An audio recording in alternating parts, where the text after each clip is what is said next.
Welcome to the big show, ladies and gentlemen. Another installment of the Hoops Boys podcast with my partner in crime, James the Jet, and America's favorite bitch-ass wife, although I can't find my shirt, CProc.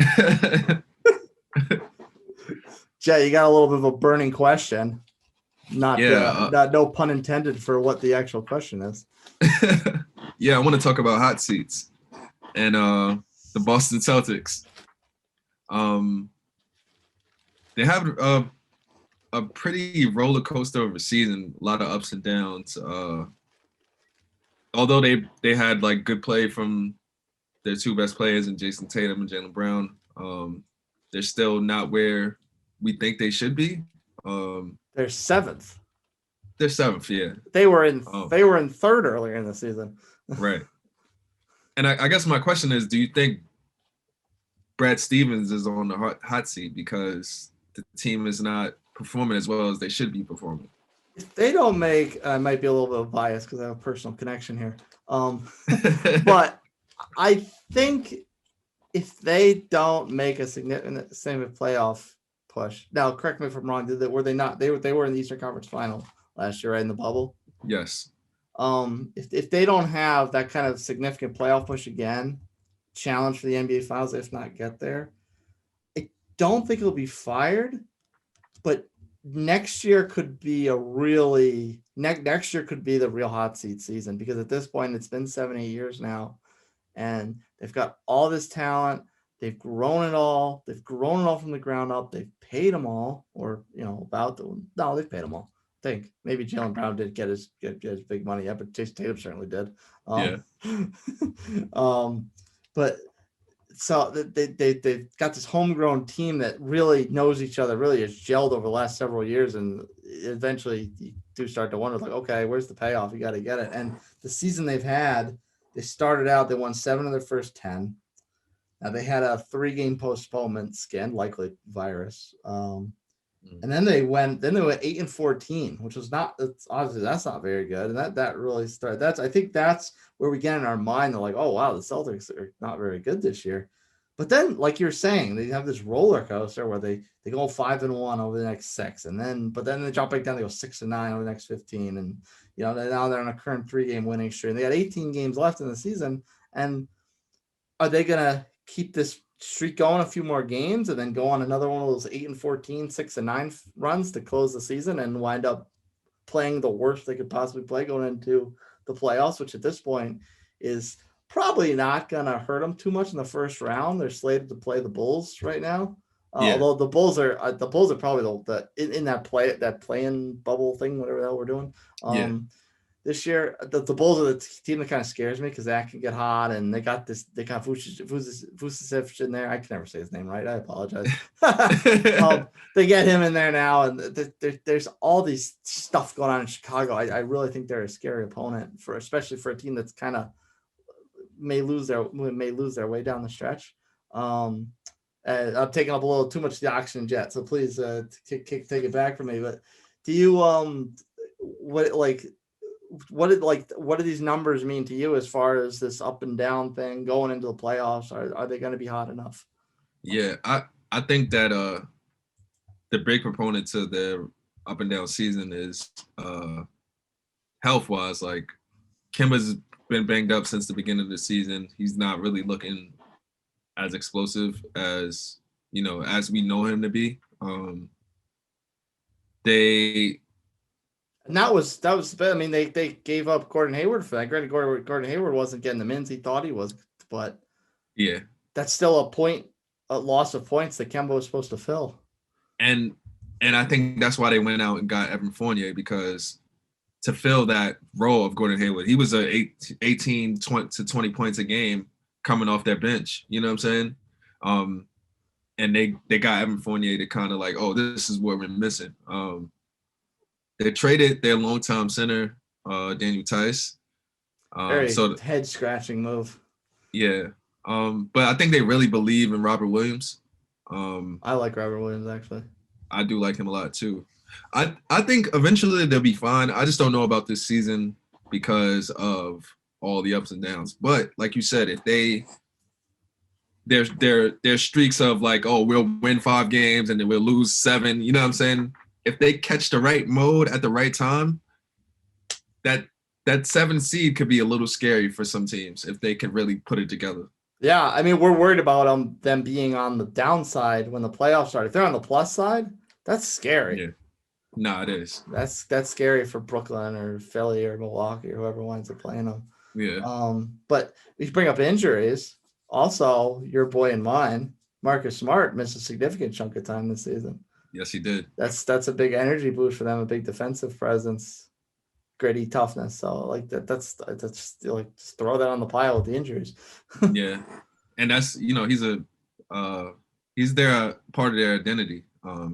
And not having him on the floor for extended minutes, it really shows that he's a big proponent to that team, and they miss him.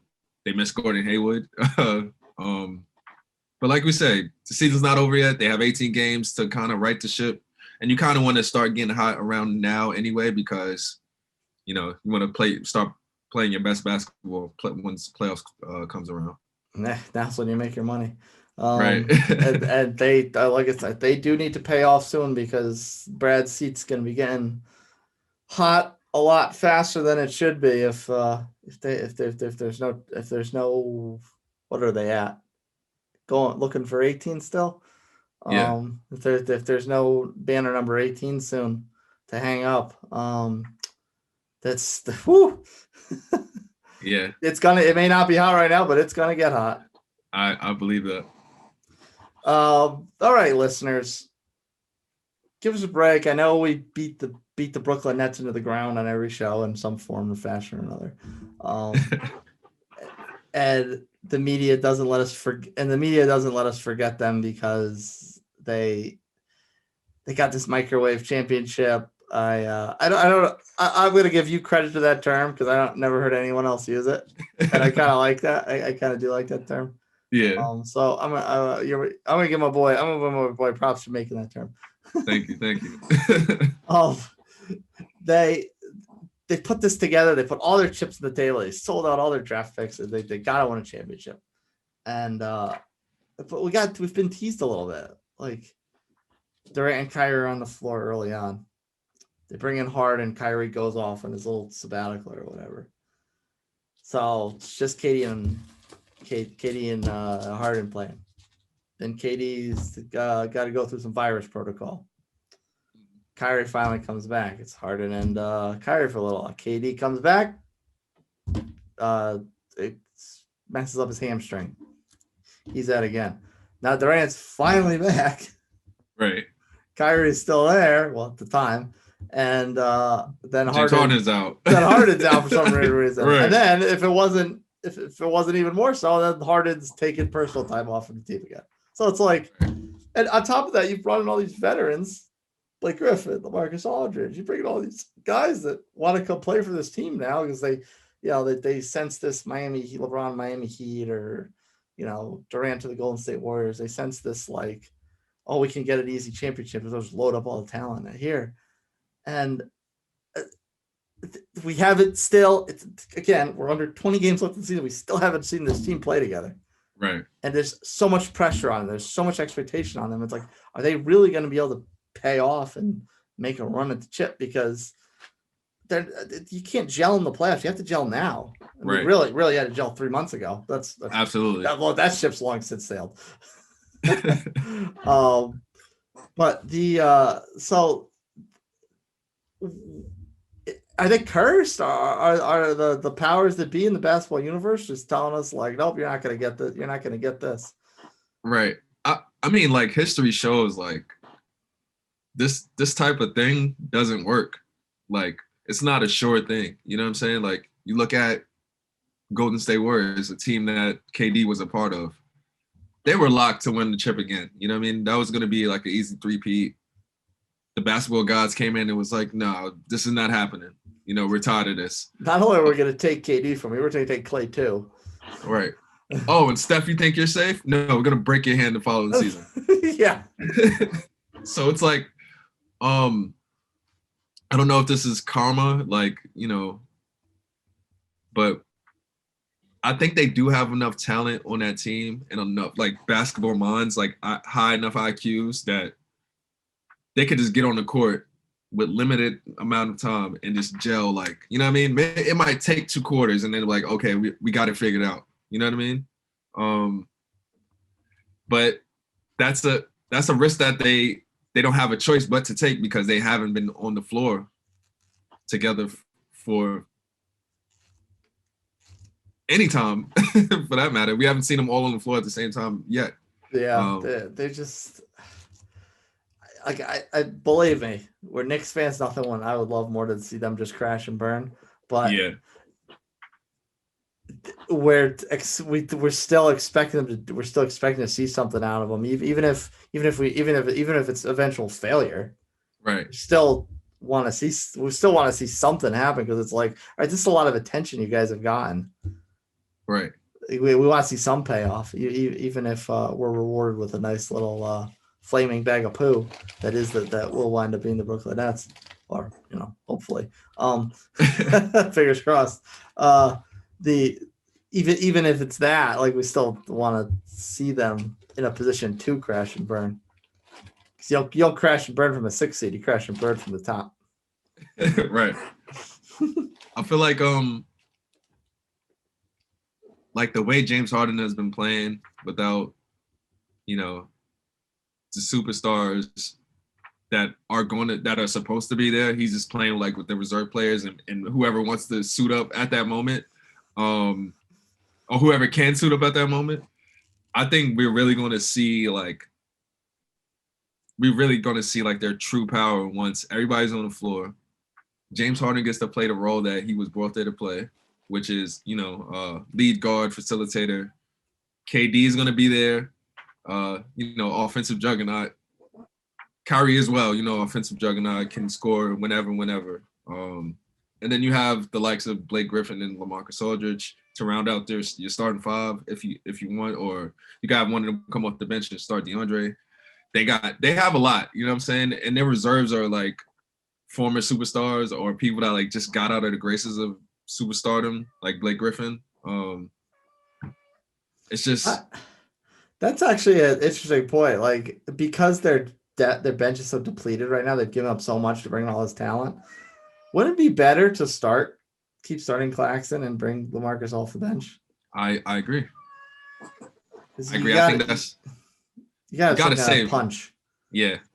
LA and Blake Griffin off the bench for them that's crazy. Nobody has that in the league. No, yeah. Yeah. And Blake Griffin, I mean, I kind of want to rake him over the coals for this because it's very clear he dogged it in Detroit. Yeah. So all of a sudden he could play now. He could play again. Right. Blake Griffin we remember from Lob City. Like, no, thank you.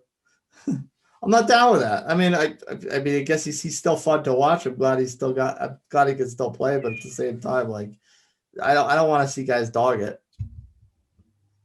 And I guess my next question is, would it be like good for the NBA if this works?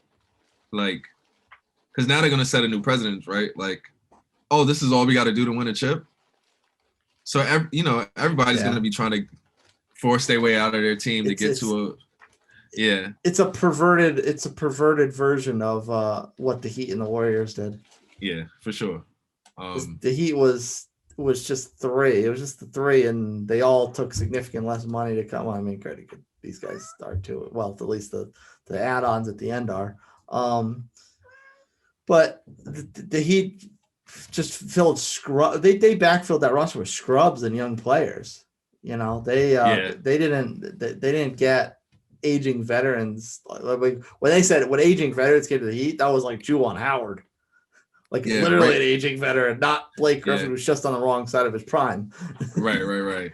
They got Ray Allen, he was an older player, but he was the greatest 3-point shooter we ever seen until Steph. You know what I mean? But I don't know. Like you said, I would like to see them. I don't want to like root for anyone's downfall, but I just don't like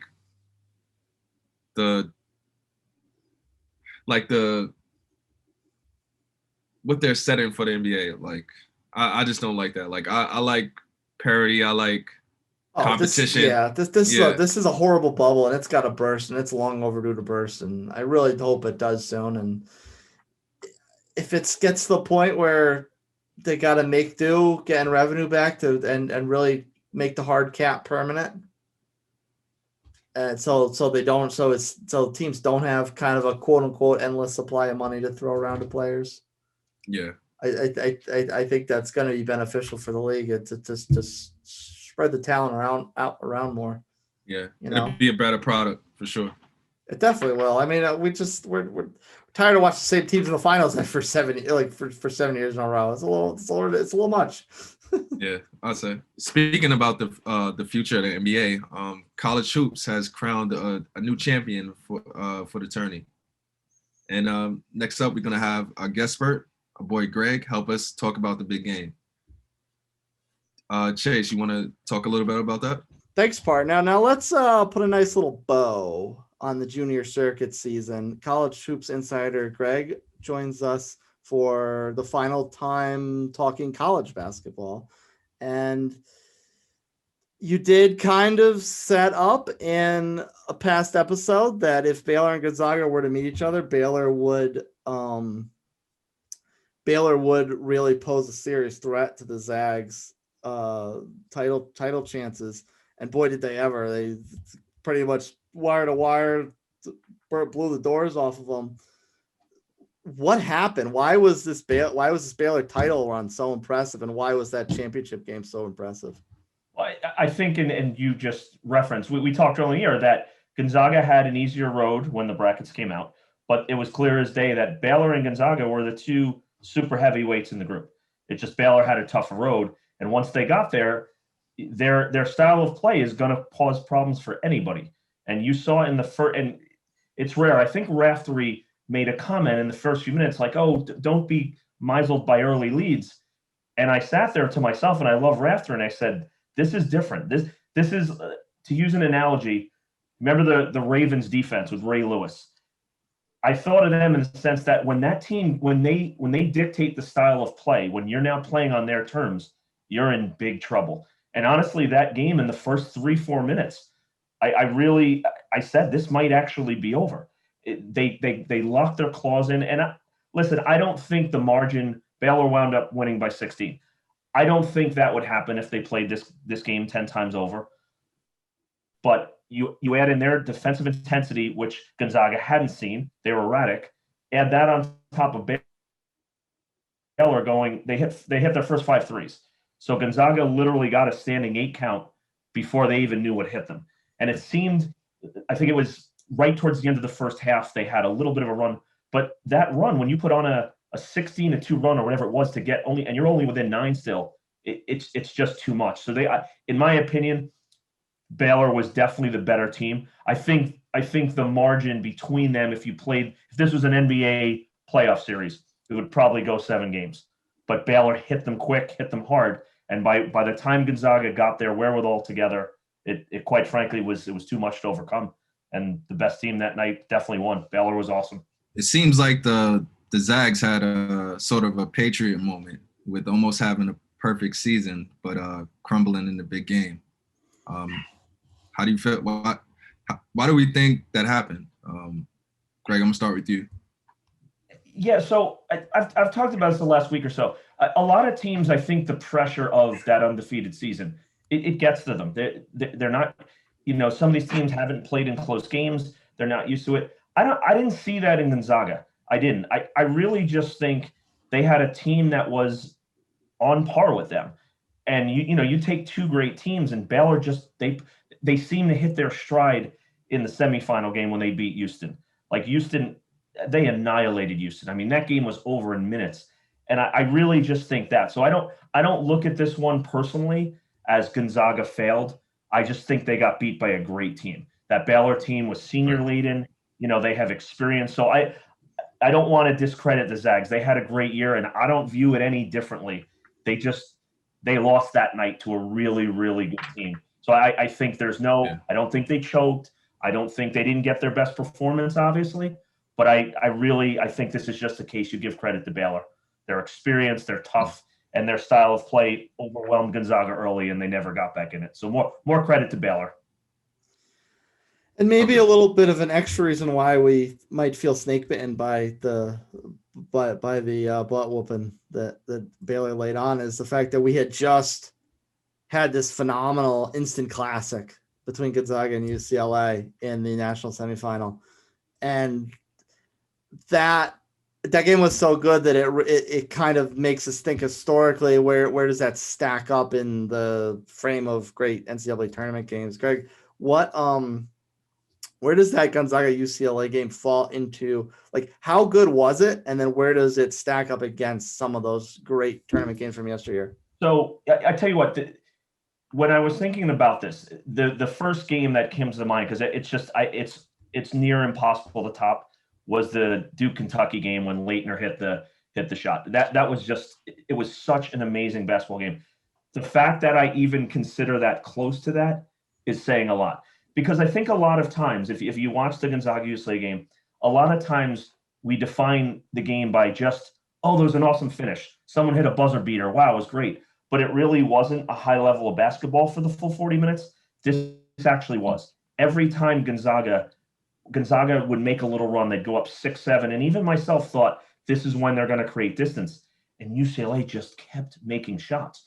And this tournament as a whole, the tournament's always great in my eyes. Even when I didn't find the caliber of play, the shooting was atrocious this tournament. I just chalk it up to a number of factors. But this game was the real deal. Like, I mean, Juzang, they were just hitting shots left. It reminded me almost, which crazy enough, of an NBA game. Just both teams, Timmy in the paint, every time they went to him, UCLA hitting one-on-one jumpers. So I honestly, I'd put it top 5, and you have to factor in the ending. Because I really think UCLA was fearless. I think Gonzaga was on the ropes. The end of regulation, you guys, if you recall, Timmy takes that charge that if that's a foul, the game's over, UCLA. So the point is, Gonzaga's on the ropes. Timmy has 4 fouls, and you could see UCLA was fearless. So I think if that goes double OT, I actually think UCLA is going to win that game. Then you add in Suggs hitting that. It's unbelievable. So on a whole, again, it's not just the ending. It was such a high level of play. And you heard Barkley and the crew saying the same thing. They were just shocked at, you didn't see that this tournament. You just saw a lot of war of attrition. And this was not that. It was like blow for blow, kept coming back at you. So I really would, I'd put it top 5 because of all encompassing an undefeated team, the phenomenal finish, the Cinderella story of UCLA. I'd put it top 5.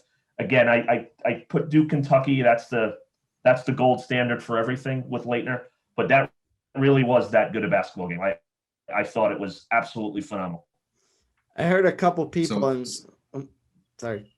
No, go ahead. I heard a couple people comparing the Suggs shot to what the Gordon Hayward shot against Duke could have been. Do you think that's a fair comparison, or is that kind of stepping a little far too into Looney Tune land? Well, I think I can't even think of this because I'm still pained by him missing that shot against Duke. From personal level, that's just a bad memory. So thanks for bringing it up. No, but I mean, cry in the shower. It's funny. So funny you say that. So even if Hayward hits that shot, perfect example of what I just spoke about.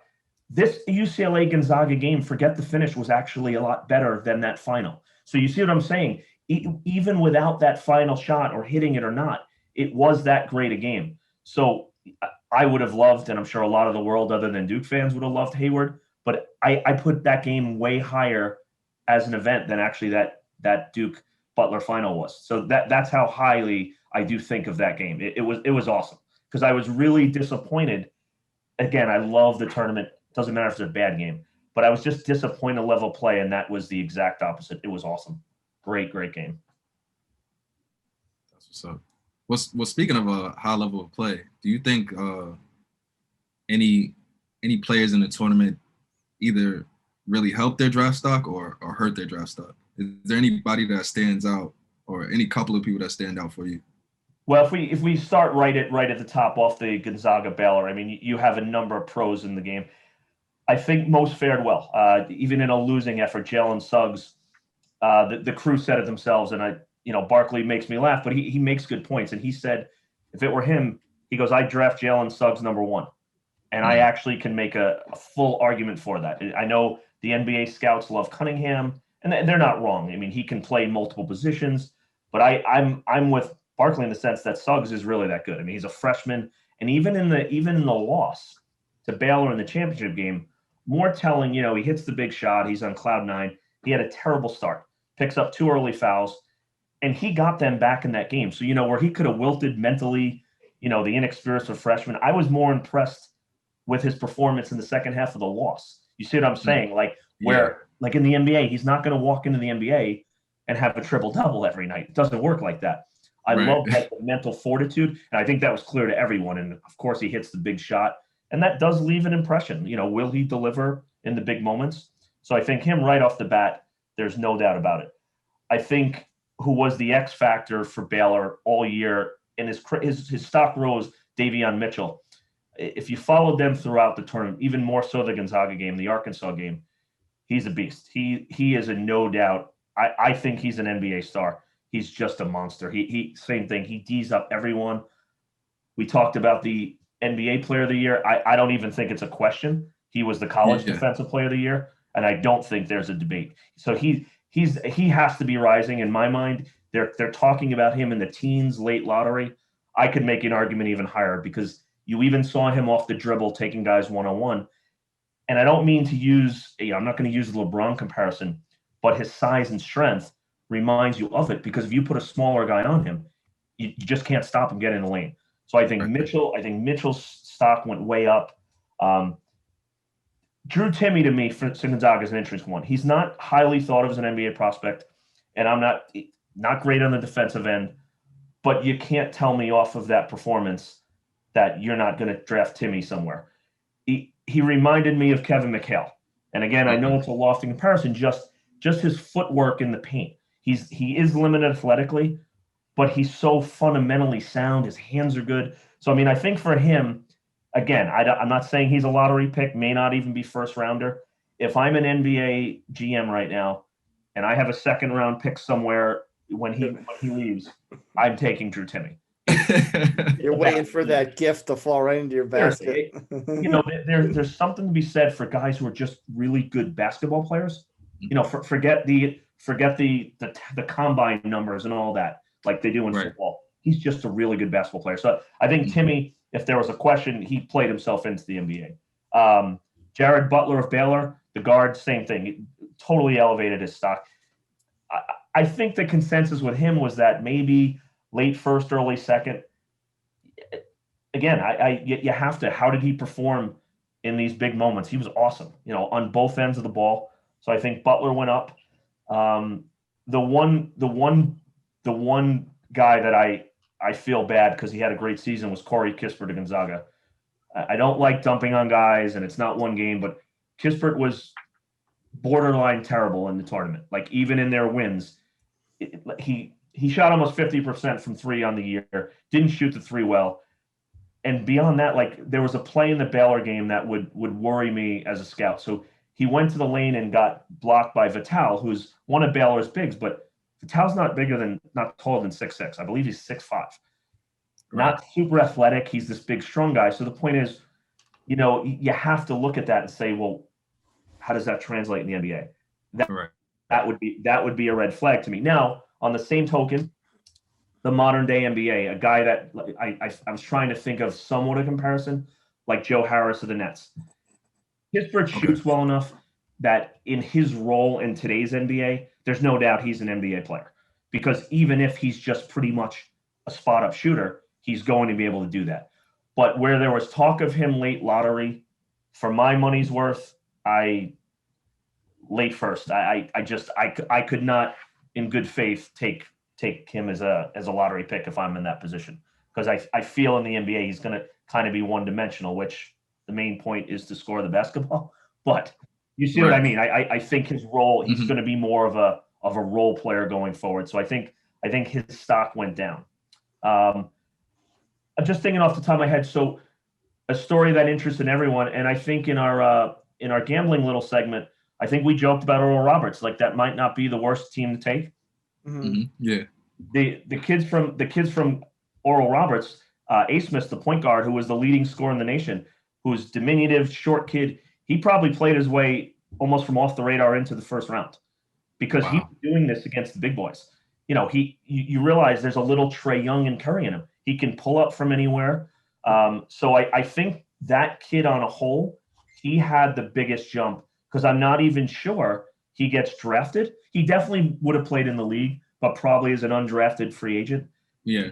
And they realize he's instant offense. Like what he does is going to translate the next level. He can get to the hole. He can pull up from 40.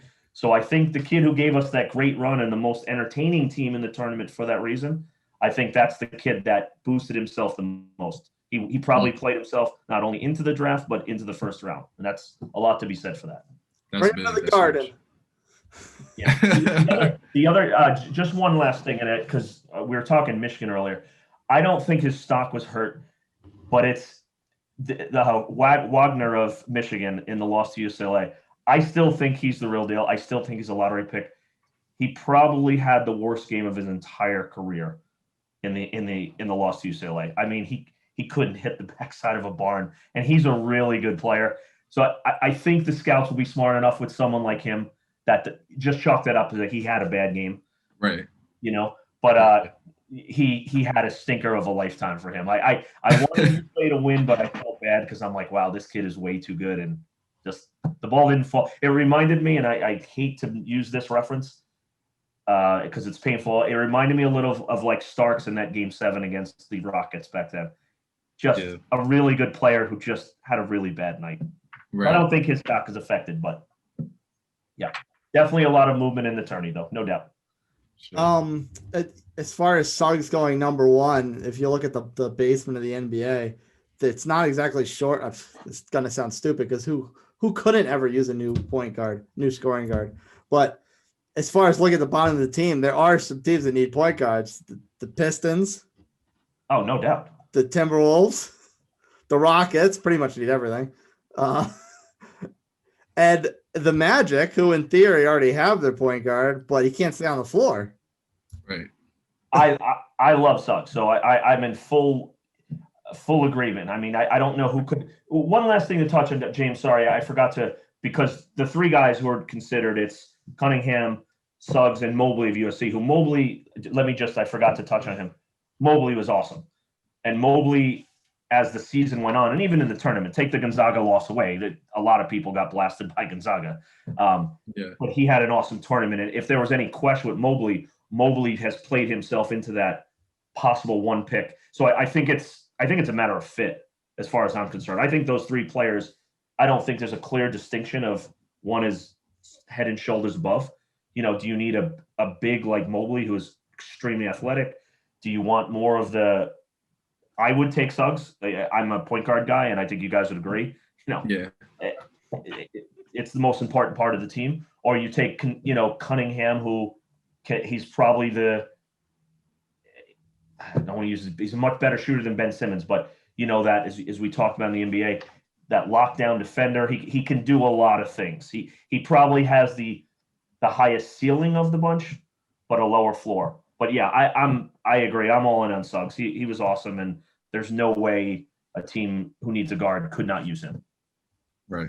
The just real quick before we wrap up, when you compared the UCLA game to Kentucky Duke, I heard a lot of that from the talking heads, and they always bring up Leitner, and to his credit, he hit the shot and it was amazing. But when people bring up that game, they always forget about the baseball pass from Grant Hill. I want to forget about it. Maybe that's why, because I was crushed. But that's why I made that comparison, Chase. You're right. People do forget. I still am pissed they didn't have anyone guarding the ball. Call that old school. I don't think he's able to make that pass if you have a big clouding the lane there. But right. That's why even that game. That's why I said the UCLA game. Take the finish aside. That game was still incredible. It was high level play. It's not a 58-56 game where a guy hits a shot at the end. No, that was a great finish. and they broke 3 panes of glass half the game shooting the ball. That's why it was so good. It was a great game without that great finish. Shot for shot, no one backing down, high level of play. So that's why I brought that up, because that's what it reminded me of. It wasn't some defensive stalwart, bad offense. No, it was actually just great play all around. Refreshing to see. Well, it's been a very interesting college basketball season, to say the least. And I feel like there's some very promising players, as Greg stated earlier, in this year's crop, and hopefully they get to fulfill their NBA dreams. Shout out to Baylor for bringing home the chip to their fans. And next, we're going to get into some awards predictions. Greg is going to be back with us, and we have our very own Diaper Dandy and Berto to help us as well. People, don't forget, hit us up on our socials at Hoops Boys Pod on both Twitter and Instagram. And we'll be right back. Hoops Boys Pod.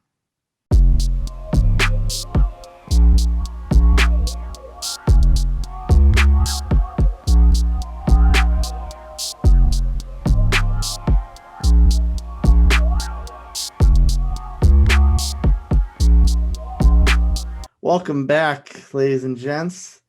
We're just about in the stretch run of the season, and the media, despite the media muddying the waters a little bit with MVP talk, it's actually finally kind of starting to take some form right now.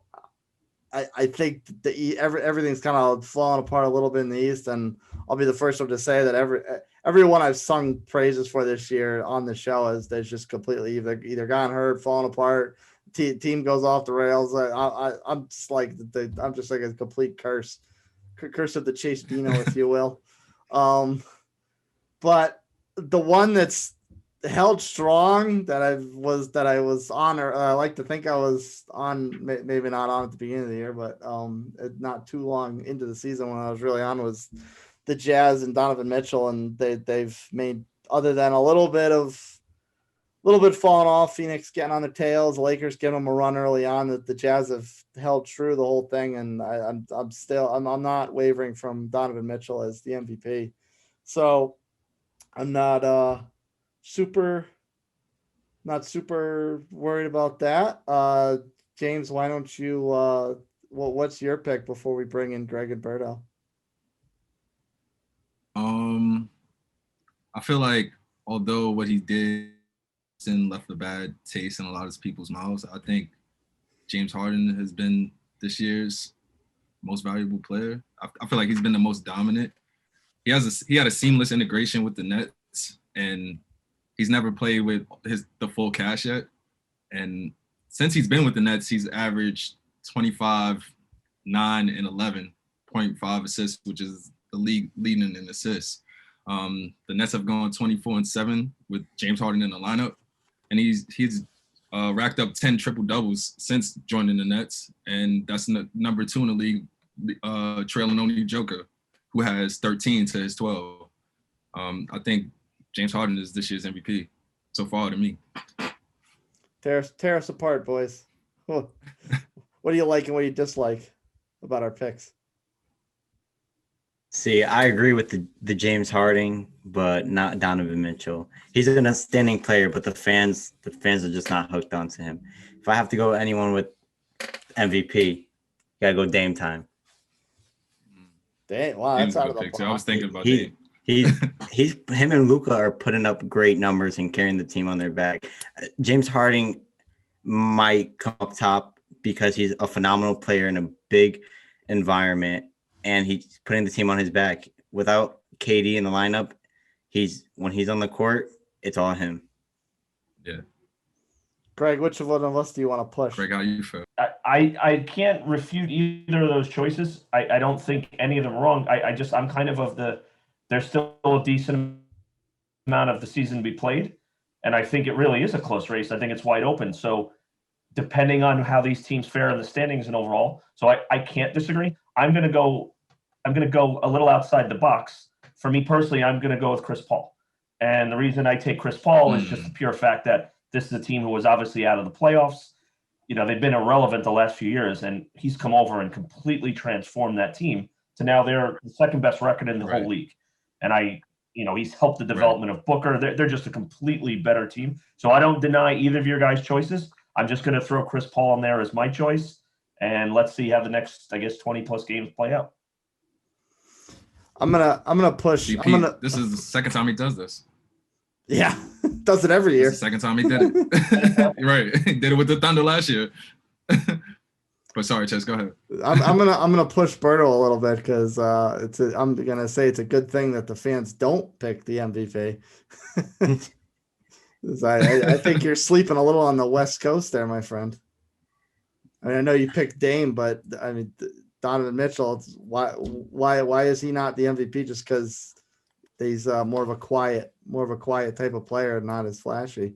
Yeah, but his numbers are phenomenal, and he's contributing to the team more than he's ever done. Him and Gobert are like destroying the NBA, but I just feel like there's other people who deserve it more, like Luka and Dame.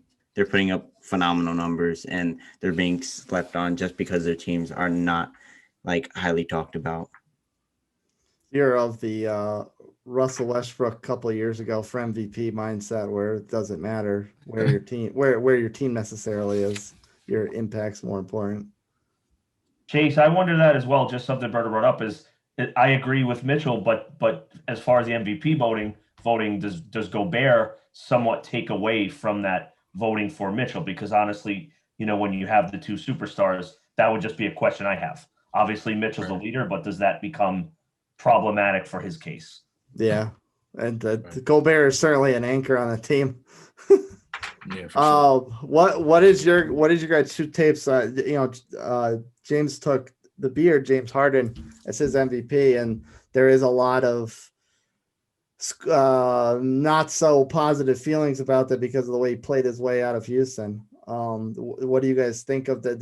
Will the voters, writers, talking heads, what have you, will they hold that against him and take a deserving award away from him, or will he kind of maintain and they'll just kind of hold their noses and kind of respect the fact that he's carried this team when the other two superstars have been hurt in and out of the lineup? Is that two superstars? Durant and Irving. Oh. Well, I guess two might be being too generous if considering Kyrie doesn't even want to play anymore. Right. Greg, what's your thought? And then kick it over to Berto. I think what you brought up, I actually think that may happen. And I think because there are so many good candidates, it's proven the writers have vendettas against whether warranted or not. So if they have any say in this, if we're talking a close race, which I think most of us agree it probably will be amongst a number of candidates, I actually agree with you. I think they will hold it against him somewhat. Not where he comes in 10th, but enough where he doesn't win it. That would be my guess. Right. I'm the opposite way. I don't think they're going to use it against him at all. He's done so much for Houston, even outside of a basketball standpoint. Like he helped that the Houston community so much. And he did his time, and his time was over. And now he's in a new area where he's ready to win, and with a team who's eager to win. And if he keeps showing off the way he is right now, he's definitely going to take that award by far. Yeah. Now, as far as the league's top freshman, Jet, do you have anyone you want to kick around outside of?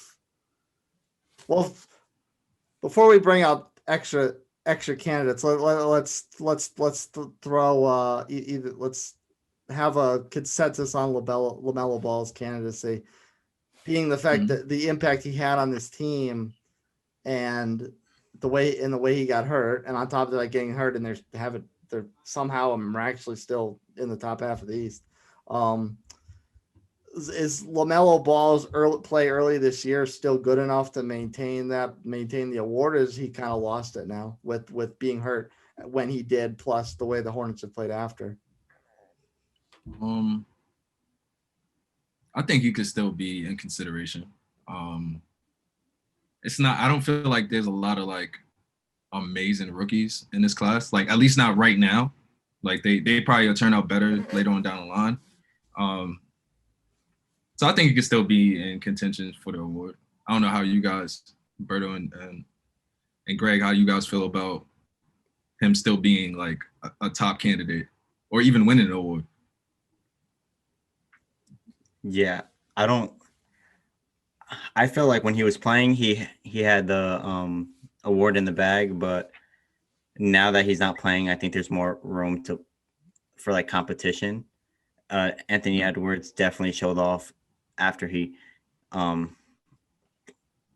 got hurt, and there's a bunch of other candidates that can easily like take this spot.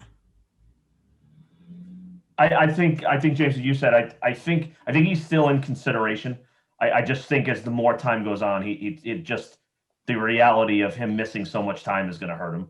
I agree with Edwards, and I think Tyrese Haliburton from Sacramento, who's he looks like he's a superstar in the making. And I just think add another 20, 30 games in, and it's just going to be hard to take LaMelo Ball, even though we probably all agree he was the best rookie. But it's going to come down to a matter of games, and I don't see how he holds on with playing half the games or however many he played.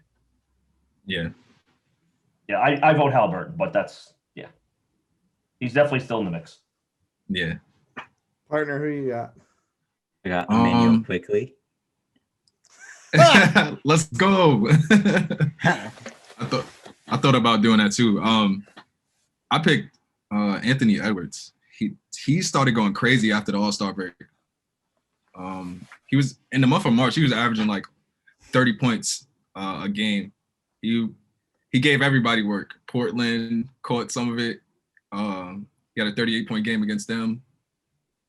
I think that kid is like real deal. Although LaMelo is like very exciting to watch because of the way that he approaches the game, the way that he passes the ball.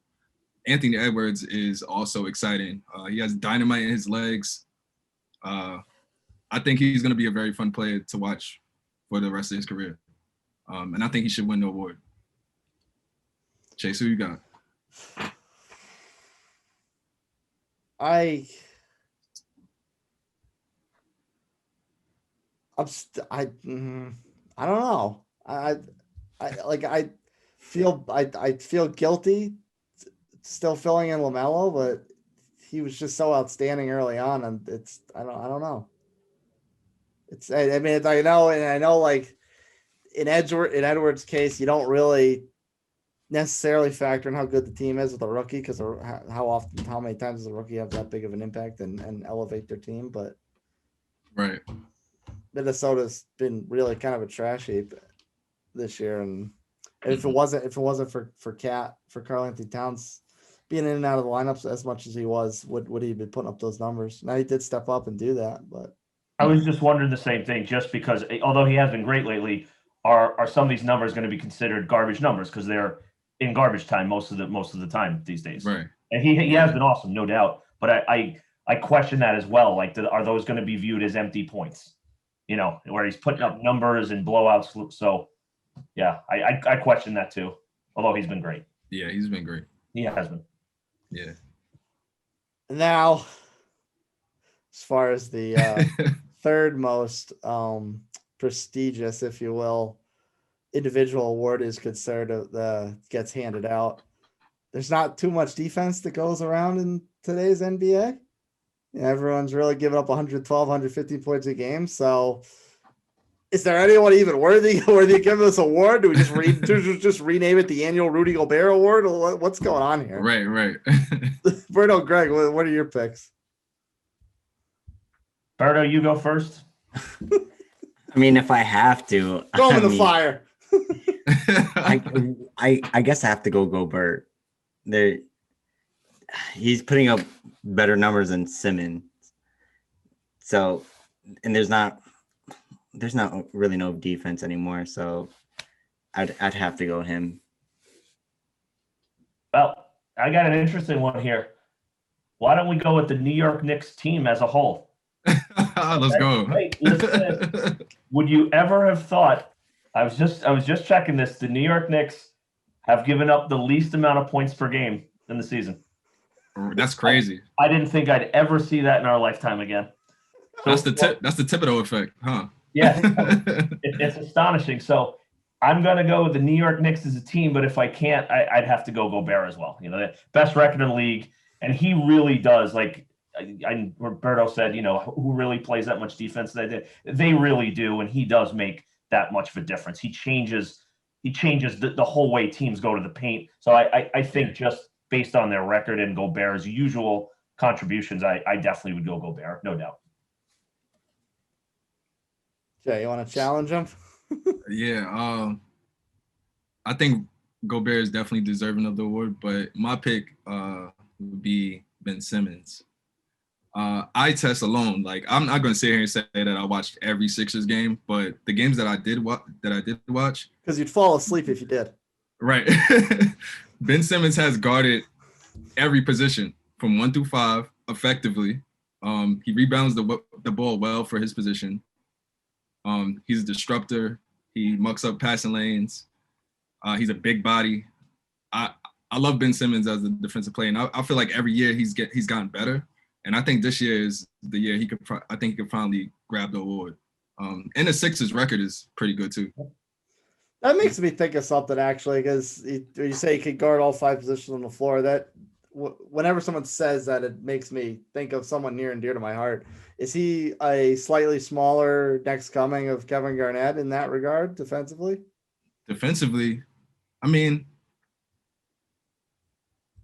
I don't know, because KG used to attack people. I don't think Ben Simmons attacks people as much as KG did, but he'll definitely shut somebody down. But I don't know. KG, that's high praise. Yeah. Greg's definitely seen plenty of KG, so I'm going to ask Berto first then. So, you know, since you were probably in diapers when KG started playing, what do you think of that comparison, young buck? You're asking the wrong guy. I didn't watch much of Kevin Garnett, and I'm not a big fan of Ben Simmons overall. Mm-hmm. But he is playing. He's a big defensive this year. I don't see him yet as close to KG, but maybe give it like 2-3 years and he could be somewhere close as defensive like him. Gregors, what do you think about the comparison?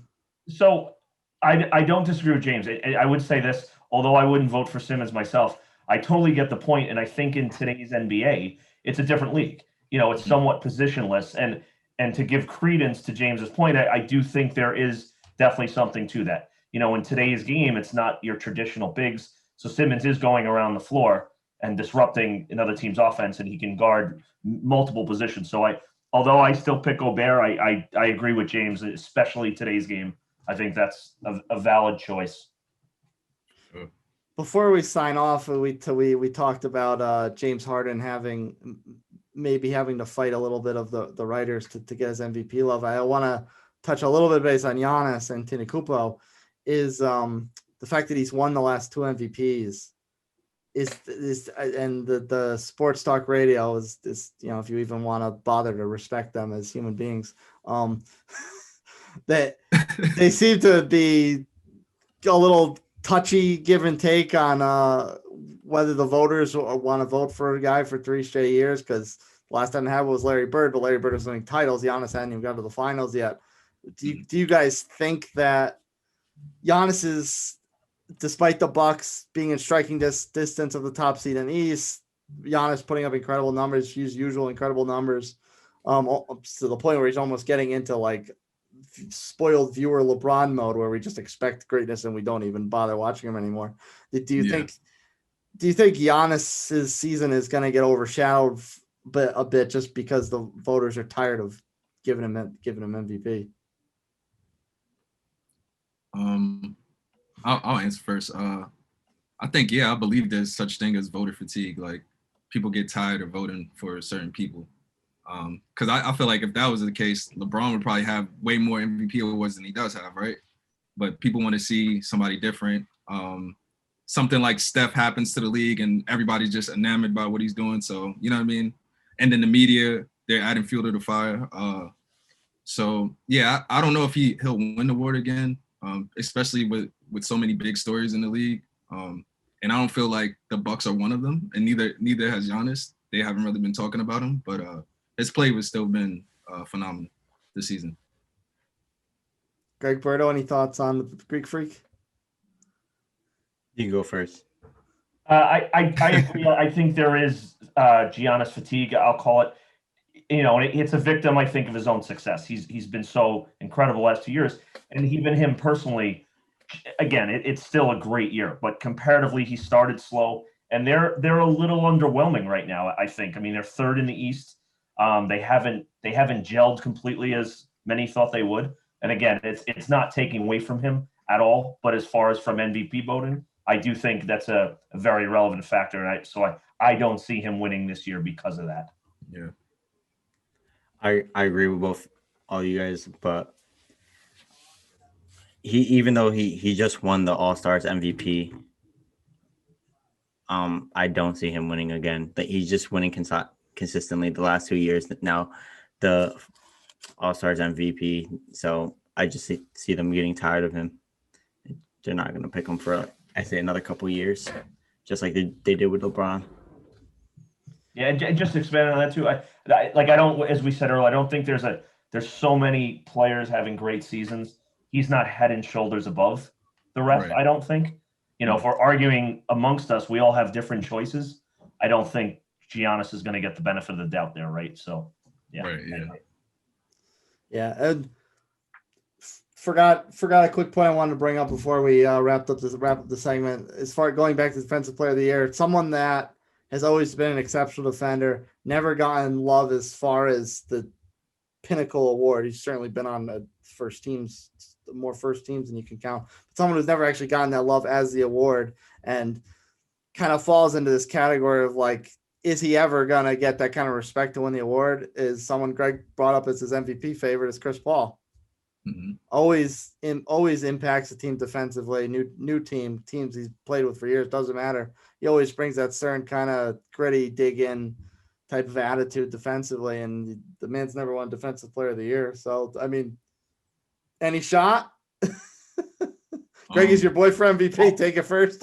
I don't see it. I think Chris Paul's overall, his leadership, just taking control of the team. That was a young team. I don't think defensively, he's solid, but he's not the lockdown defender per se that, I believe he's 35 now, correct? Or mid-30s, Yeah. He's obviously physically off the step. So as awesome a season as he's had, I can't give him that one. I'd vote against him there. I'm more on the MVP, but not on the defense side. Berto, thoughts? No bueno, or maybe slim picking chance. No, I don't think there's any chance of him getting that. Like he was saying, he's a great leader, those great assists, but there's no chance. There's no chance ever. MVP, like he was saying, MVP maybe, but not defensive. I respect it. Adequate, but but just as you guys talked about with Gian, there's not any. It's somewhat of a popularity award at times, I think, right? It's just my take. So I don't see anyone wanting the campaign for Paul being the Defensive Player of the Year. Right. It's not sexy at this point, Mm-hmm. So, yeah, I guess I agree with Berto. No bueno.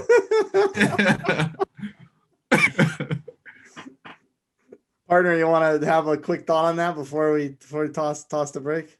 I love CP. He's definitely a force on the defensive end. But yeah, I don't know. Like he's not, like you said, Greg, he's not the sexy pick. So yeah, it's just never going to happen. It's funny that we're saying he could be MVP. No chance. Right. It's actually true. Right. Yeah. Ironically, which much less competition for a much lesser award. Where the league is still.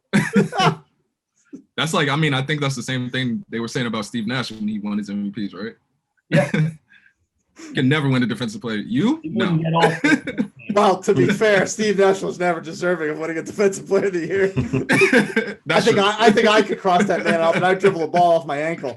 He got his steal, but that it pretty much ended there. Right. His best defense was scoring 35. So when the other guy scored 30, he still netted 5-point difference. Right. Greg and Berto, thanks for joining us, and thank you for the laughs and keeping the conversation light. When we come back, we'll tear apart what the so-called experts think about the future of the league. Hoops Place podcast. Come back and join us.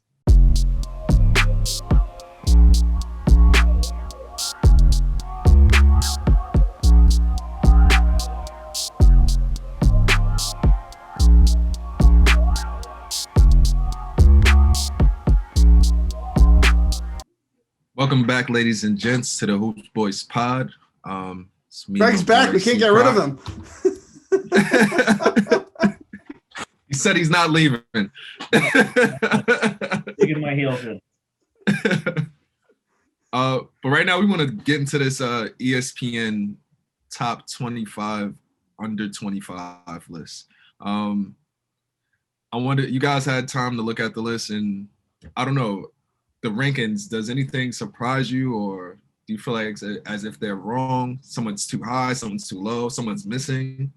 I don't know if it's so much a surprise, but why are our Knicks getting the short end of the stick? No RJ, get no respect. No RJ, no quickly, just nothing. Lonzo Ball can't shoot a jump shot, and he's on the list. I'd question him too. He's having a good season. He is, but yeah, I don't know. It's bitter. No Knicks again, as you. I would definitely put one of our beloved Knicks on there above Lonzo. RJ, I'm assuming. Yeah, I'll put RJ there. That'd be RJ. RJ's got to be on there. I'd agree too. Just because the fact he's improved substantially, and I feel like he's still got room to grow. Yeah. Shooting's still a question, but if he even gets to be average NBA percentage, like you can see, like he's still got a lot of room to grow. I think. I agree. Yeah. I'd move him there. He gets to the rim easily. Yeah, I don't think he's reached his ceiling yet. I'd agree with that one.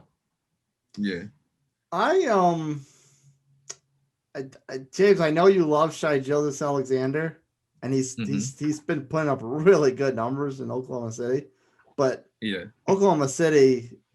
Well, last year they were a playoff team, of course, because Chris Paul made it all play out of their spirits. But this year they're in the toilet. So he's putting up points on a bad team, and he's ahead of Jamal Murray, who has contributed big playoff moments. Started contributing big playoff moments last year. He's ahead of John Moran and Trae Young, two of the most explosive guards in the league right now. And he's ahead of Domantas Sabonis, who's an all-star this year. He's a triple-double threat every night. So, like, what? Like, why? Like, no disrespect to SGA, but why? Right. Yeah, I'm a little. I don't disagree with some of that. I'm with James. I do like him. I think he's a big-time player. Like, I think he's so too. The guy, when the team's better, will shine even more. I don't think he's an empty numbers guy personally. But I agree, though, with just you said Sabonis. Like, Sabonis is a beast. I mean, I don't think people watch Indiana play often. Like, that guy is a really good basketball player. Nah, he is. Like, yeah, when he played at Gonzaga, I thought he'd be good, but I never thought like he'd be the full all-around player he is. Like, he's really good. Like, yeah. He's got a little of his dad in him, and his dad was the slowest. He couldn't jump. And he was just an awesome basketball player. So Sabonis is like a more athletic version of Arvydas' dad's skills. I like him. Yeah, I agree with you guys. I do like him a lot.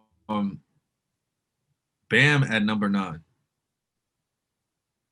How do you feel? I like Bam a lot. And he just came off a finals run, which he was an integral part to that team getting there. And I feel like if he didn't get injured, they would have put up a better fight. I don't know if they would have won, but they definitely would have put up a better fight. I don't mind it. I don't mind 9 for him. Mm-hmm. Although someone who has no playoff success, De'Aaron Fox, and I like De'Aaron Fox a lot. I was a little too fast to be high on the Kings earlier in the season. But he's a really explosive player. Yeah. And so I don't know if 6 is necessarily deserving because the Kings are such a dumpster fire. Right. But I mean, if we're judging it just based on him, on his skill level, it's fair. It's fair to put him there. I think with Bam, Chase, I think I'd put him actually even a little higher. And the reason I can say that is I feel like Bam, his floor is higher than most of these other guys. Like even if Bam, if he basically plateaued offensively now, he's still excellent defensively. So he has that skill that a lot of these others do not. So just talking on Bam, I'm buying him top 10. I am. I think he's a legit factor for a long time in the league. Where I same thing you said at De'Aaron Fox. He's a bullet. He's a talent loaded with talent. But does he take that next level shooting wise? Yeah, you're right. Like I agree. I think he will be, but I feel more confident. Like I know what Bam is more than I know than De'Aaron Fox is. That's just me. Right. One of my gripes was also where Devin Booker is listed at number 8 and Zion is listed number 2. I think they got number 1 right. Luka's supposed to be number 1 on everybody's list. I'd agree with that. Luka should be number 1. But Devin Booker, I mean,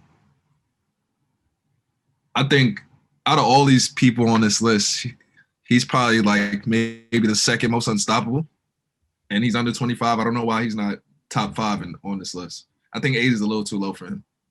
And to have De'Aaron Fox ahead of him is crazy to me. But on the same side of the coin, as far as him being below Zion, and you know, Zion's fantastic. He's amazing, really fun player to watch. But you know, you're right. He shouldn't be above Devin Booker. He also shouldn't be above Donovan Mitchell. Donovan Mitchell might be the MVP this year. Right. I'm guessing with Booker, they have to be figuring basically defensive metrics because you know he's been dumped on his entire short career for defense, so that has to be. Because I agree. I mean, yeah, great. He might not be great defensively, but when you score at that level, I mean, I think you can give it somewhat of a pass. Yeah. Yeah, you could give up 30 as long as you're scoring 35. You know the guy that I think that he hasn't tapped it yet is I think Michael Porter Jr.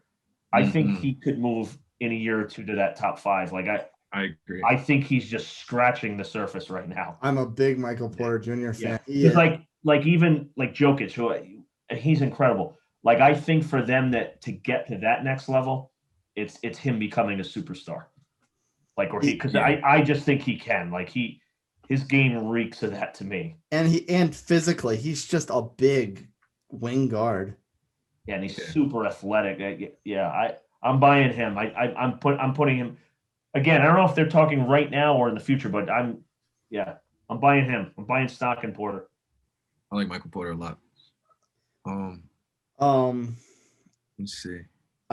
I'm going back to Sabonis. I'm a big Mikal Bridges fan with what he's doing in Charlotte, but he's another one. Why is he above Sabonis? Right. Well, he's had about 5 minutes of good play lately. Compared, in the bigger picture, talking bigger picture, compared to Sabonis, he's literally been good for about 5 minutes, and Sabonis is an all-star. Like, why? What happened here? Like, unless they're basing it like, oh, since he's younger and he's having like, you know what I mean, he's still successful, they're putting him above. You know what I mean? Like, this guy's 24 years old, but this guy's 23, and he's having like a similar season, so we got to put him above this guy, even though like this guy's proven because he's done it for a longer period of time, like a Devin Booker, you know what I mean, per se. Like, I'm guessing Sabonis. Like I fully agree. I'm starting to think Sabonis is the guy that is just going to be underrated his entire career, and maybe because it's Indiana and it's not a sexy watch, but if you look at their games, like he's a monster. Like the numbers he puts up, and they're not. I agree. I think he's a hell of a player. I really do. Yeah, like I like Mikal Bridges, but I'm taking Sabonis, no doubt about it. And go ahead, Chase. I'm sorry. No, I was. Do you want to add something? Because I'm going to go on a different tangent next. I was gonna go on the list to I think the most egregious thing up there. Lamelo Ball at 3. That was what I was gonna ask. Okay, go ahead. What do you got? What I mean, like, do you guys think this is just like trying to sell high on the futures market, putting him at 3? I mean, Tatum's an MVP. Tatum's been an MVP contender. Mitchell's an MVP contender. Ben Simmons is an MVP contender. Devin Booker's an MVP contender. Right. Yeah, I don't get it in the sense that, okay, if you're projecting long term, because LaMelo's a point guard and distributing wise, but that's still projecting, where Mitchell legit could be the MVP this year. So like LaMelo, as good a rookie season as he's nowhere near MVP level. So again, like, I'm not sure if they're clear on how they're ranking this. Like, yeah, I don't get it. Yeah. What are the metrics? They pulled some baseball saber metric out of. I think all of us agree LaMelo Ball could be in 3-4 years number 3. There's nowhere near right now he is. No. Not right now, yeah. No, there's no way. In 3 or 4 years, he could be second only to Luka. Right. Yeah, but again, you're right. But then to have Ja Morant 15 and LaMelo 3 is crazy. James, I just looked at that too. It's like, are you just assuming that, like, what, his athleticism? Has anyone watched Ja Morant? Right. Like, have you seen him? That guy can jump out of the building. I mean, so even if you're projecting, like, I feel like he's the same thing. He's just scratching the surface. That kid's phenomenal. Yeah. Like, you've already seen a tangible difference in that team in a few years since he's been there. Yep. That team has nobody past him. Well, it's just, and they're missing. Like, I don't get that one either. I guess someone's a LaMelo. Maybe it was LeVar Ball who made this list. What do you think? Yeah, and his third son, he can't go on no shows, but he can make lists. Yeah, Angelo's probably 26 on this list. Yeah. Yeah, and not even in the league, but he's on the list. And LeVar put himself at 30. Okay. Right. I'll take on him. Yeah. He probably wanted to put LaMelo at 1, but he has to be like, no, because we're the one publishing it. You're not putting him ahead of Luka. Yeah, we can't have that. Who I'm just looking, who do you guys think, like, someone who's not on the list? I'm trying to just, off the top of my head, who would you put? I know we brought up the Knicks. Like, is there someone in particular that you think is egregiously omitted off of this? I know, James, you said Barrett. I think RJ should be on this list. I'm bad at knowing their ages, so I don't know if I can come up with one off the top of my head that's not there. Let me see. Because to me, I don't even know how Dame Lillard is over 25. I mean, I guess he's been in the league long enough. He's got to be, but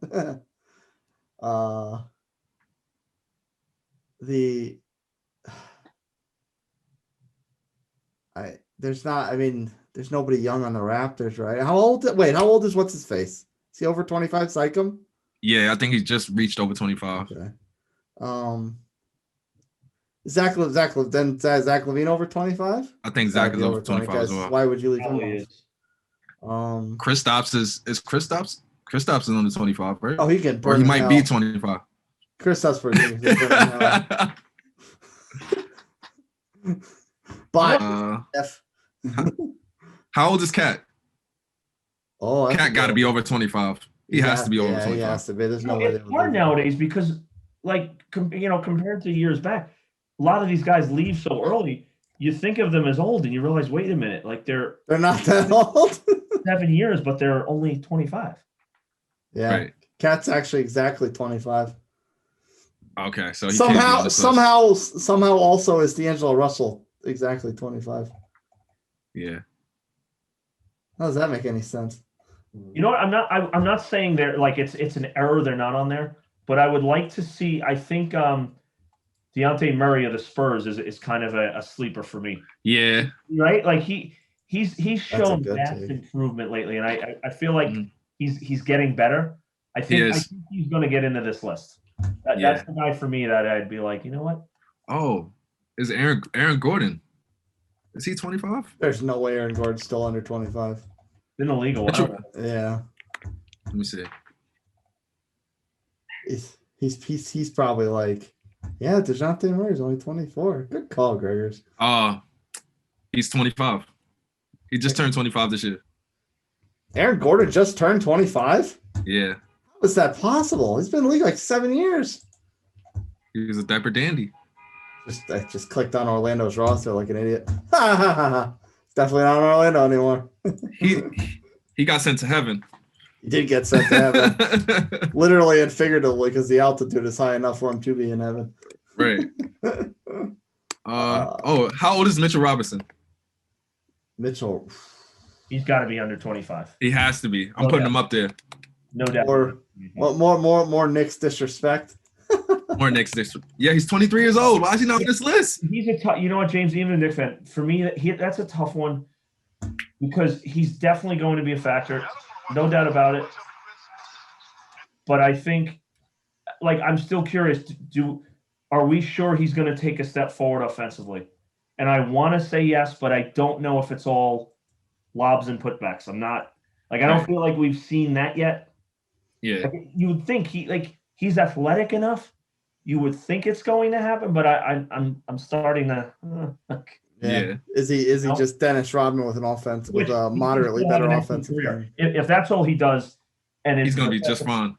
Yeah, he can still make an excellent career, but I think I think he's got a huge ceiling, but I don't know. Is he what he is already? I don't think we know that yet. That'd be the only question mark I'd have there.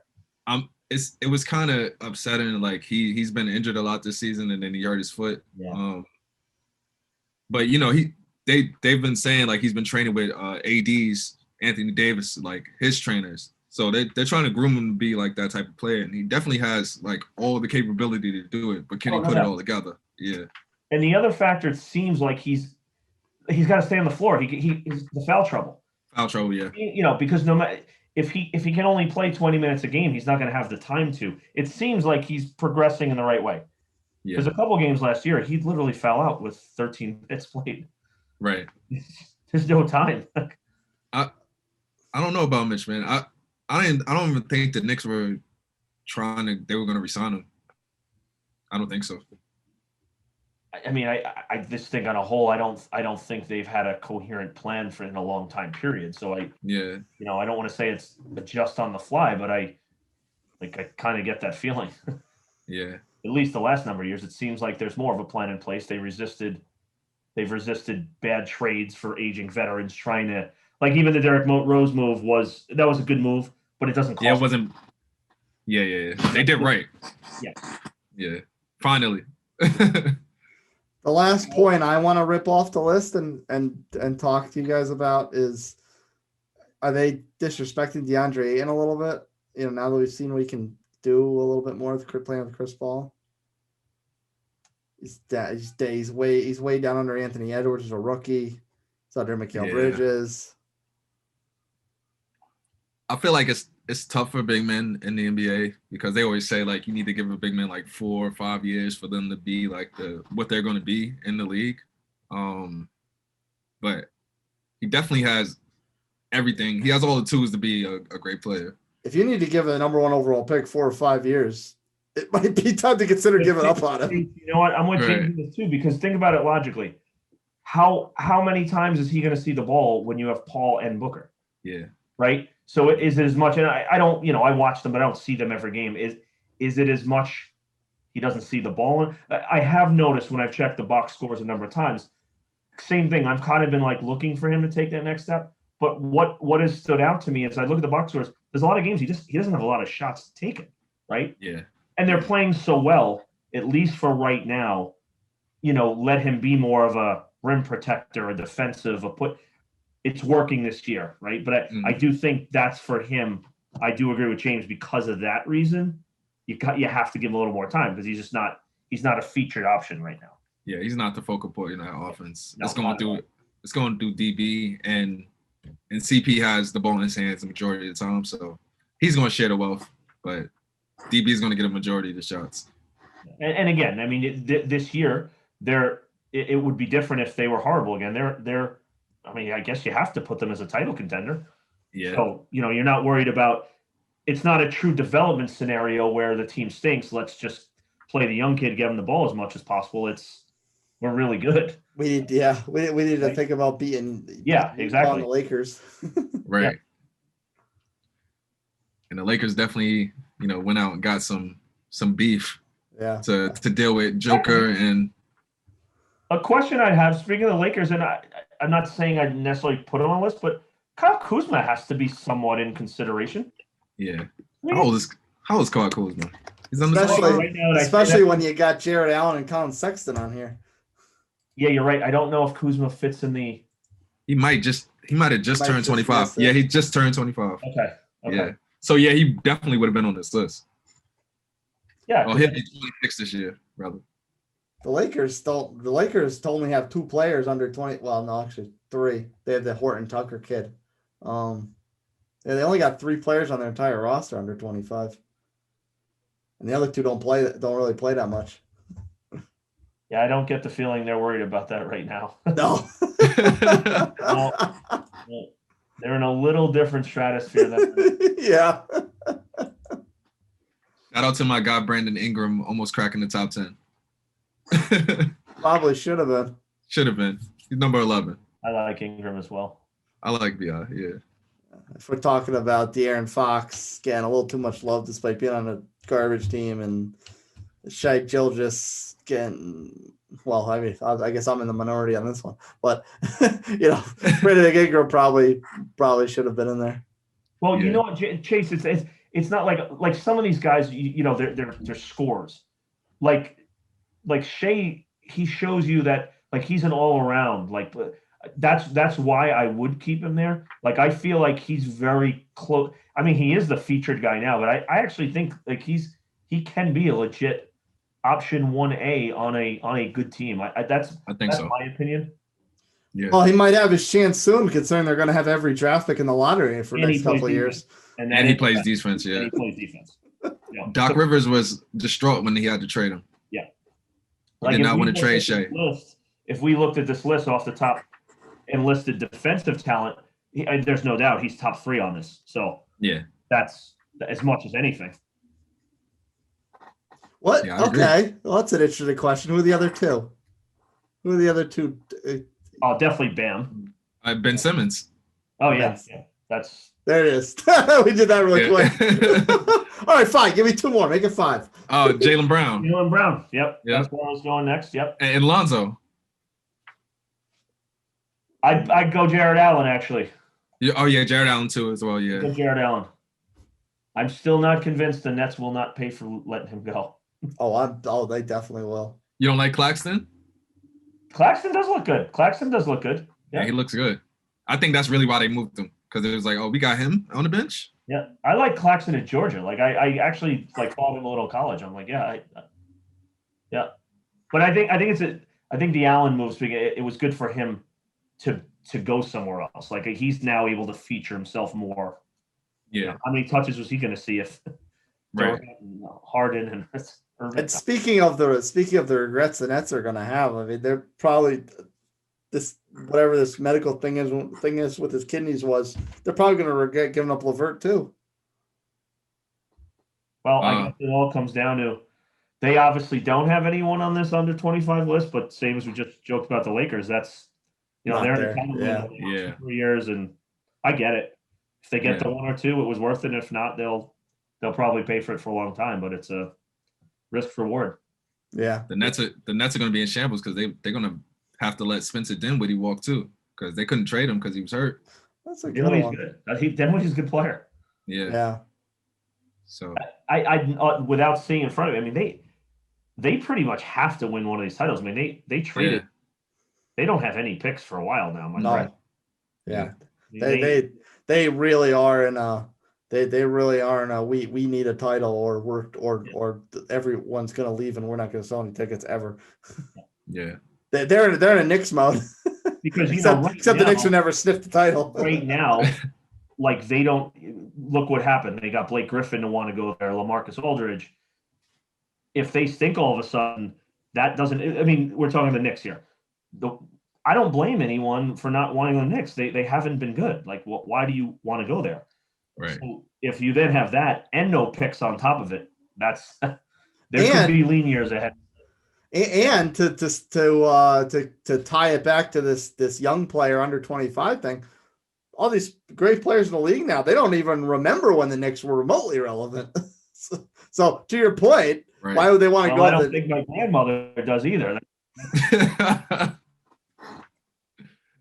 Oh man. Sad truth. Sad truth. Yeah, Trey. I'm just looking here, guys. Trey Young at 16. Doesn't he have to be higher? Has to be. Disrespectful. He can shoot from outside the building. I understand there. He plays. He is not going to be on the top 5 on the defensive list. We know that. No, not at all. But even the Hawks, okay, like they're not about to win a title, but they were bottom 3-5 team in the league the last number of years, and like they're going to make one of the play-in playoff spots, and that's a huge jump. More than that, they were bottom 3-5 team this season, and now they're 4th. Yeah, sorry, they're 4th. So my point is, like, how do you not put him higher? Like, yeah, I know they put some somewhat decent pieces around him, but still, like. Oh yeah, John Trey, as well as Sabonis, in my eyes, definitely got the most disrespect on this list. Yeah. Speaking of the Hawks, you know what? Looking here too, Collins at 22. That's an interesting one to me because I really like Collins. And there's been reports that I don't know if the chemistry's been great between him and Trey. There seems to be something awry, but like he has some monster nights sometimes. So he's one I'm like keep an eye on. Like, he could vault up those rankings. Like I think he's vaulted as all. Oh, actually, Collins you could put on the defensive list. He D's it up actually. Yeah. Yes. I like him a lot actually.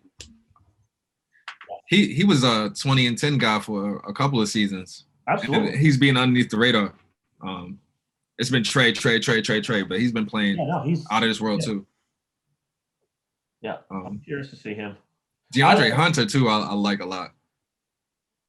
Yeah, he's been off and on banged up this year though. Yeah. He can't seem to no horrific injuries, but it seems like it's like he's missing a game or two every 3-4 weeks lately. Yeah. Hawks got some talent. It's like They definitely do. They took a while to get to 4 this year, but it's really if someone were to just look at the playoff standings at the end of the season, the Hawks run 4th, they're like, oh yeah, well I expected that. That they've had a good year. I think I don't. You guys might know this on the top of my head. Isn't Collins? Because this will be a factor. How high he goes in these rankings? He's up for free agency soon, isn't he? I think so. Yeah. I think he's getting to that. I believe so. I'm gonna confirm that right now. A big decision for his career and for the Hawks. They'll be crazy to let him go. Yeah, because if he leaves that team, you'll see. Just my opinion. I think those effects will be felt immediately. He's really good, Collins. He's only making $4 million, so he's definitely due quite a big payday. Yeah, and I think that's like the Hawk. He's probably going to be looking. I don't know about a max contract, but he's at least going to be looking for something in that. Yeah, he will be a restricted free agent at the end of the season. Yep. Ooh. He's still on his rookie contract.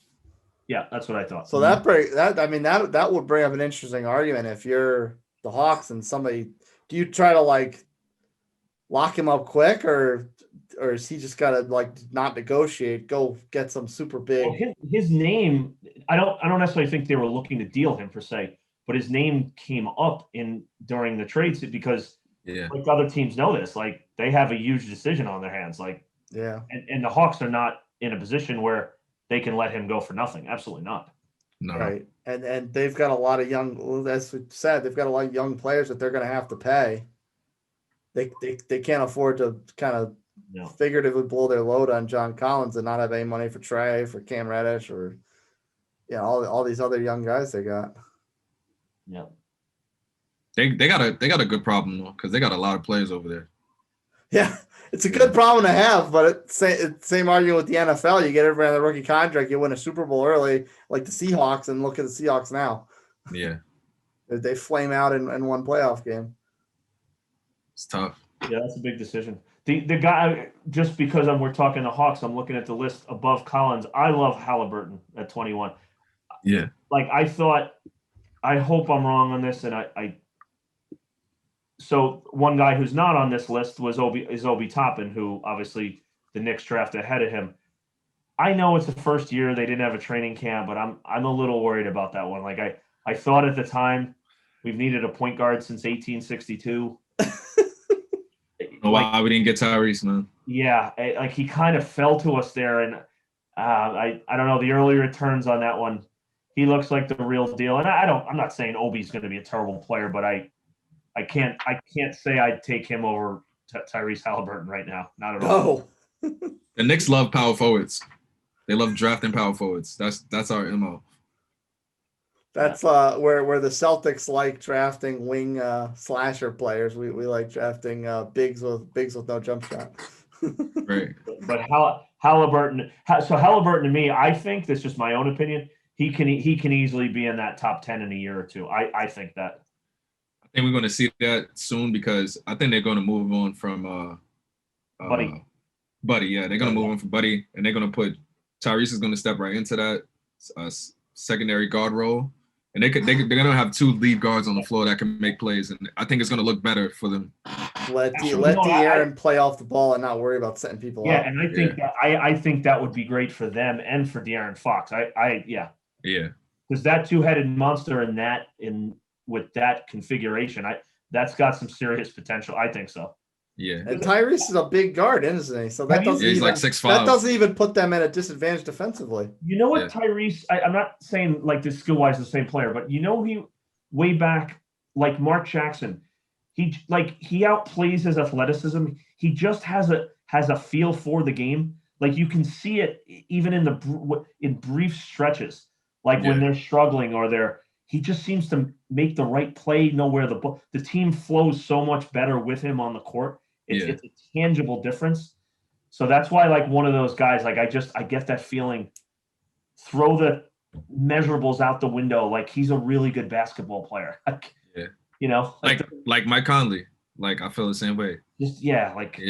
So I'm very high on him. I just think any team he goes to is going to be markedly better because of him. I'm buying him. I think overall this list, they put some people in there to cause up a stir. I think that LaMelo pick was just, they were just trying to grind some people's gears. And LeVar paying somebody off. Right. The Ball brothers are on this list. Overall, it's a good list. I think, everybody's kind of thoroughly represented as long as you're not a Knick. Or a Milwaukee Buck. Or a Buck, the Bucks don't have anybody under 25 either. DiVincenzo. I mean, I think I wouldn't put him on the list, but I don't think it's outrageous to think he could get on that list. Yeah, he's not a bad player at all. No, not at all. Yeah. Not at all. So he's someone who you could make an argument could make that list. Yeah. DiVincenzo, old Villanova guard. Talk about somebody that played themselves into the league. In the tournament, yeah. He definitely did. He did, no doubt. Yeah. Well, I think no one expect and I gotta admit, like you think of Villanova guards, you don't think of I don't think people realize DiVincenzo is an incredible athlete. Like he jumps out of the gym. Myself included, you don't picture that. You picture the old classic point guard, the John Stockton mold. DiVincenzo is he's a phenomenal. Like I said, that guy can jump out of the gym. Like he's not what we expected. Put it that way. Myself included. For sure. Yeah. Any other thoughts on this list, guys? I'm good. I'm gonna go dry my tears now with the Knicks omissions. Well, you know what? I mean, let's be honest. I kind of feel, in today's social media, I actually mean this. Kids read this. The players read this stuff, right? Yeah. Compare it to the guys who spend their whole career that are pissed off they got drafted too low. Honestly, sometimes it can be a good thing. So you talked about R.J. Barrett. I'm sure they got wind of this list. Of course they did. If the three of us are talking about it, they did. And you know what? That's not necessarily the worst thing in the world. It's like, okay, I'm not. So when he goes and lines up against some of these Yeah. guys, right? Yeah. Guys Oh, you got said a I wasn't little better than extra. him? Really? All right. It's the Yeah. truth. Anyone who's ever played the game, any sport, Right. if you know that someone's talked about better than you that you don't think is, that's the biggest inspiration you get. So hey, Yeah. way to inspire our Knicks, boys. Oh, yeah. Thank you, ESPN. Yes. Yeah. Yep. Thank you very much. Go orange and blue. Right. Always. We believe that. Thank you very much. Well, I think this is it's a good place to wrap it up, guys. This has been another installment of the Hoops Boys Pod. Greg, thank you again for kicking it with us. Your insight is invaluable. Thank you, And gentlemen. you're welcome on the show anytime, bro. Please hit us up on our socials, man. Hoops Boys Pod on Instagram and Twitter. We're on there all the time. Let's chop it up. Let's talk everything hoops. And yeah, man. Until next time, this is the Hoops Boys Pod. Kobe.